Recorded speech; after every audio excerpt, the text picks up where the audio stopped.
Hi, thanks for joining me for another Leadership Master Moment. In my book, The 8 Qualities of Drama-Free Teams, one of the concepts I talked about is that people buy your why before they're sold on your how.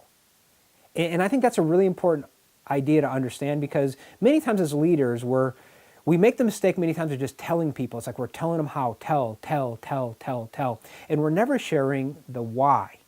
And here's the deal. If I buy into your why, it's very easy to sell me on your how. But first, I've got to buy into your why. Everybody has a why. It's sort of like your leadership why.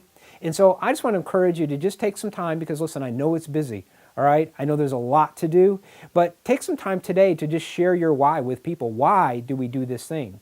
Why do we do these things? And here's one little neat technique to just kind of use, is that when you give a command today, or you got to tell somebody to do something, just give them the command, comma, and this is why, and just share your why, you know? Maybe you got a command of like, hey, we need to get those reports done by 5. Hey, listen, Christian, we need to get those reports done by 5, and this is why, because to the client, this is incredibly important, or whatever that why is, okay? And there's all different whys. But listen, when I understand your why, then I'll do your how. Because sometimes, listen, as leaders, we have to tell people sometimes some hard things. You know, we have to ask them to do some things sometimes that they don't want to do. But if I understand your why and I've bought into your why, it's much easier for me to sometimes stomach those things that are hard to do.